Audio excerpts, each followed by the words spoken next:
Hey everyone, today we're diving into a super simple rule that could honestly revolutionize your mornings. If you are just so tired of feeling groggy, even when you think you've had a full night's sleep, then you are in exactly the right place. Let's get into it. You know that feeling, right? It's so frustrating. You do everything you're supposed to, you get your 8 hours, but you still wake up feeling like you've been run over. And at the same time, you've probably got friends who seem to be totally fine on just 6 hours of sleep, just bouncing out of bed full of energy. So what's their secret? What do they know that the rest of us don't? Well, the secret isn't some magic pill or a crazy expensive mattress. It's really about a fundamental shift in perspective. The real key to waking up feeling refreshed isn't just about how long you sleep, it's all about how you sleep. It's about the actual structure of your rest. So let's start by just completely busting the biggest myth in the world of sleep.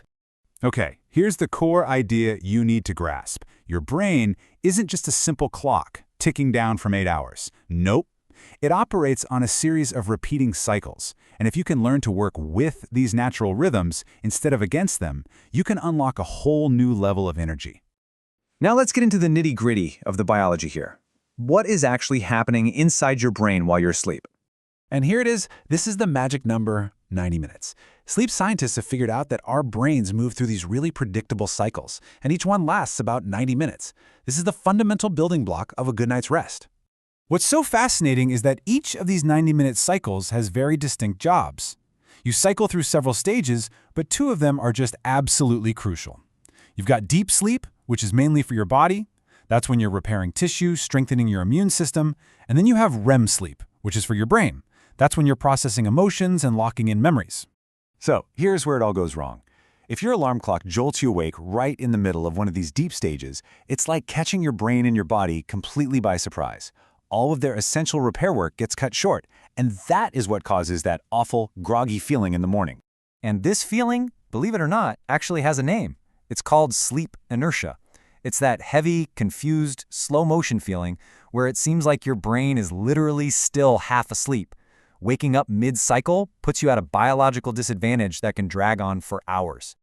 Okay, so that's the problem. Enough about that. How do we beat sleep inertia and actually start our days feeling refreshed and ready to go? Let's dive into the solution. The strategy is surprisingly simple. You need to stop thinking about sleep in terms of hours and start thinking about it in 90-minute blocks.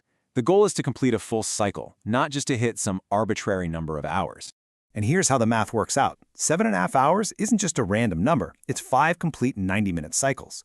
6 hours, that's 4 full cycles. This is exactly why someone who sleeps for 6 hours can feel way more rested than someone who slept for 8. They woke up at the end of a cycle, not in the middle of one. This is the whole secret, right here. When you time your alarm for the end of a 90-minute cycle, your brain is naturally in a lighter stage of sleep. This lets you wake up more easily, more naturally, and feel way more alert. You are finally working with your biology, not fighting against it.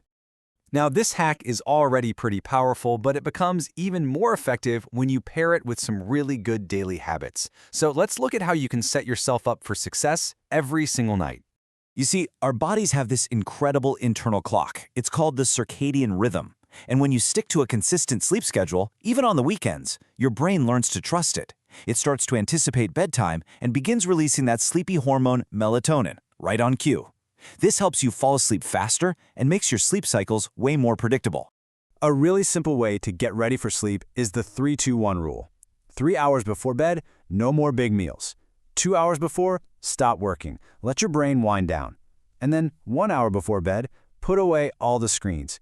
That blue light they give off can seriously mess with your melatonin production, and that's the last thing you want. But, you know, how you wake up is just as important as how you go to sleep. Those first 10 minutes of your day can make all the difference in the world. So, what is the absolute best way to start your morning? First, try to get some sunlight in your eyes. It helps to reset your body's clock. A little bit of movement, even just a few stretches, can get your blood flowing. And if you really want a quick boost, try splashing your face with some cold water. It's a fantastic way to wake up your nervous system and clear out any of that lingering fog. At the end of the day, mastering your sleep really just comes down to small, consistent choices. By understanding and working with your body's natural rhythms, you can totally transform your energy and your focus. So, what's your sleep plan for tonight?